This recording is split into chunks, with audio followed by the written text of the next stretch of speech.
2 weeks with the MacBook Neo. That's enough time for the honeymoon to end and reality to set in. So here's where things actually stand.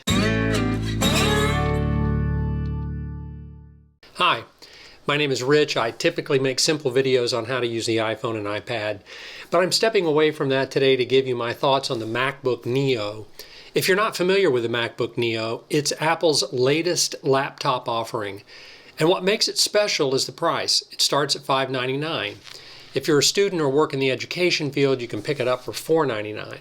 Truthfully, the Neo has rocked the low-end PC world where, for the same price as the Neo, you can get a cheaply made, pretty much plastic Windows laptop. Before sharing my thoughts, it's worth being clear about where Apple is positioning the Neo. It sits below the MacBook Air. It's powered by the A18 Pro chip, the same silicon Apple put in the iPhone 16 Pro. It has a 13-inch liquid retina display, 2 USB-C ports, a headphone jack, and that's it. No MagSafe, no SD card slot, no Thunderbolt.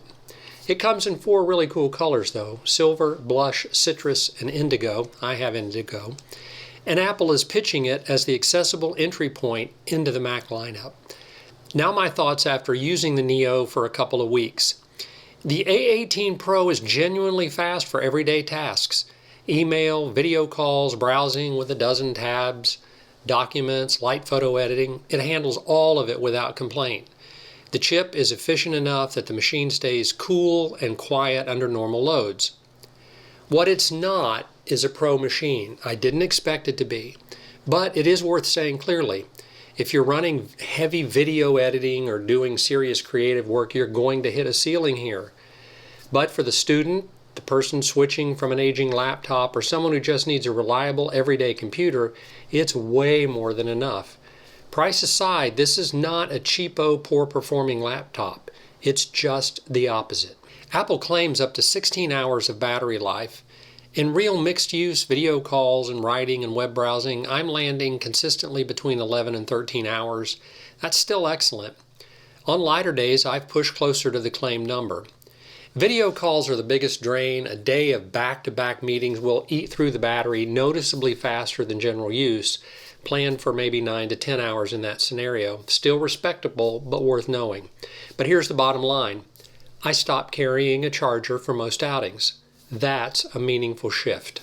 The 13-inch liquid retina display is bright, sharp, and color accurate for what this machine costs. 500 nits of brightness holds up well indoors and is moderately lit in outdoor spaces. Text is crisp, photos look good, video is enjoyable. It's not ProMotion. Scrolling doesn't have that buttery feel you get on the Pro lineup. But here's the thing. If you've never seen ProMotion, you won't miss it. If you're coming from a MacBook Pro, you'll notice. That's not a complaint about this machine. It's just the honest trade-off at this price point. The Neo has 2 USB-C ports and a headphone jack. That's the whole story. One port is USB 3 and one is USB 2.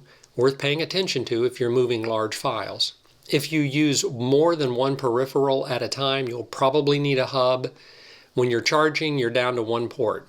And that's a real-world limitation depending on your setup. Now, I don't typically plug 1,000 things into my computer, so for me, this is not that big of a deal.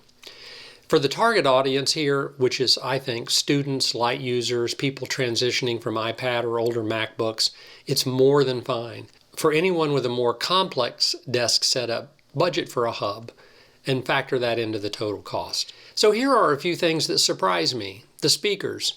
They're genuinely good for a laptop at this price. Spatial audio with Dolby Atmos support means music and movies have dimensions to them. I've caught myself not reaching for external speakers or my AirPods. The build quality, man, it's light, but it's really solid. The aluminum frame feels just like other premium Apple products.